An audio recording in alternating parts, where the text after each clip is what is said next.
यह आदमी भेड़ों की ऊन से बादल बनाता था। जब वह ऊन काटता तो उसे आसमान में फेंक देता, जिससे बारिश होती थी। उसका प्यारा कुत्ता हमेशा उसकी मदद करता था। कुत्ता भेड़ों पर नजर रखता और जैसे ही उनकी ऊन बढ़ती वह अपने मालिक को बता देता। आदमी अपने कुत्ते को खुश करने के लिए बादलों को ऐसे आकार देता जो कुत्ते को पसंद आते थे। लेकिन एक दिन जब कुत्ता उठा तो उसने देखा कि उसका मालिक कहीं नहीं था। वह मालिक के घर गया तो देखा कि मालिक अब इस दुनिया में नहीं रहे। वह बहुत दुखी हो गया। अब बारिश न होने की वजह से गाँव पूरी तरह से सूख गया था। भेड़ों की ऊन बहुत बढ़ चुकी थी और गाँव वीरान लग रहा था। कुत्ते ने अपने मालिक का काम करने की कोशिश की। उसने भेड़ों की ऊन काटने का प्रयास किया लेकिन असफल रहा। अचानक एक भेड़ आसमान की ओर तैरने लगी। कुत्ता तेजी से उस पर कूद पड़ा और उसे वापस घर ले आया। उसने बाकी भेड़ों को भी संभाला। तभी एक भेड़ झाड़ी में गिर गई, जिससे ऊन झाड़ी में फंसकर भेड़ से अलग हो गई और आसमान में एक सुंदर बादल बनने लगा। कुत्ते ने यह देखा और खुशी से झूम उठा। उसने बाकी भेड़ों को भी पहाड़ी से छोड़ दिया। धीरे धीरे बारिश होने लगी और गाँव फिर से हरा भरा हो गया। क्या आपका डॉग भी इतना ही वफादार है? कमेंट में उसका नाम जरूर लिखना।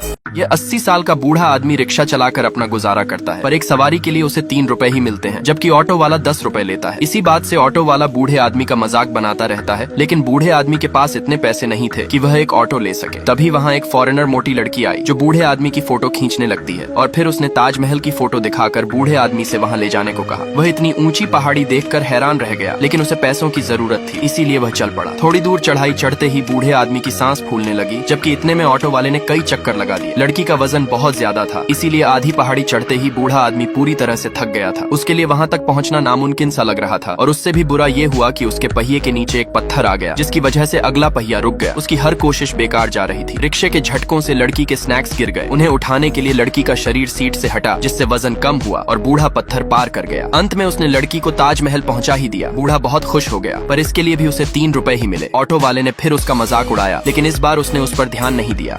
ये बूढ़ा आदमी इस दुनिया में बिल्कुल अकेला है, क्योंकि उसके बीवी और बच्चे दोनों ही इस दुनिया से जा चुके थे। तब से वह ये शॉप चलाकर अपनी जिंदगी काट रहा है। लेकिन एक दिन भारी बारिश से बचते हुए एक मोटा लड़का उसके शॉप पे आया, जिसे देख आदमी को उसके बेटे की याद आ गई। आदमी ने उसे बड़े प्यार से चेयर पर बैठने के लिए कहा। क्योंकि लड़का बारिश में भीग गया था, इसीलिए उसे छींकें आने लगती हैं। ये देख आदमी ने उसके लिए चाय बनाई और फिर एक नमकीन पापड़ी भी बना कर दिया। लड़का पहले मना कर देता है, क्योंकि उसे लग रहा था कि उसे इसके पैसे देने पड़ेंगे, लेकिन उसे जोर की भूख लगी थी, इसीलिए वह अपने आप को रोक नहीं पाता। फिर कुछ समय बाद जब बारिश बंद होती है, तब लड़का यहाँ से निकलने से पहले आदमी को पैसे देता है, लेकिन आदमी पैसे लेने से मना कर देता है। फिर लड़का अपने दोनों हाथ फैलाता है, जिसके एक में टॉफी और दूसरे में एक सिक्का था। लड़के की जिद पर आदमी प्यार से टॉफी उठा लेता है, जिसके बाद लड़का आदमी को बाएं बोलकर यहाँ से चला जाता है। यह आदमी इस सुअर को खाने की तैयारी कर रहा था। इसके लिए वह उसके पेट को मापता है और निर्णय लेता है कि यह अब खाने के लायक हो चुका है। आदमी यहाँ से चला जाता है और सुअर अपना खाना खत्म करने के बाद बाड़ के बाहर देखता है कि भोजन के कुछ टुकड़े पड़े हैं। वह किसी प्रकार बाहर निकलकर उन टुकड़ों को खाने लगता है। तभी अचानक वह देखता है कि आदमी उसे पकाने की तैयारी कर रहा है। इससे वह भयभीत हो गया और यहाँ से बचकर निकलने के लिए उड़ने की कोशिश करता है, लेकिन अभी तक उसके पंख नहीं उगे थे, इसलिए वह गिर जाता है। इसके बाद वह ब्लोअर और पतंग का उपयोग करके उड़ने की कोशिश करता है। पहले तो वह काम करना शुरू कर देता है, लेकिन फिर उसका नियंत्रण खो जाता है और वह तारों से टकरा जाता है। सुअर हार मानने को तैयार नहीं था और उसे एक विचार सूझता है। वह एक आतिशबाजी रॉकेट लाया और उसे जेट पैक की तरह पहनकर आसमान में उड़ गया। वह आदमी से लगभग बच ही चुका होता है कि अचानक रॉकेट फट गया। आदमी को आश्चर्य होता है कि दिन के उजाले में आतिशबाजी क्यों हो रही है। तभी भुने हुए सुअर के मांस की बारिश होने लगती है। फिर सुअर की आत्मा प्रकट होती है, जिसे देख आदमी बेहोश हो जाता है और सुअर उड़ते हुए स्वर्ग की ओर निकल जाता है।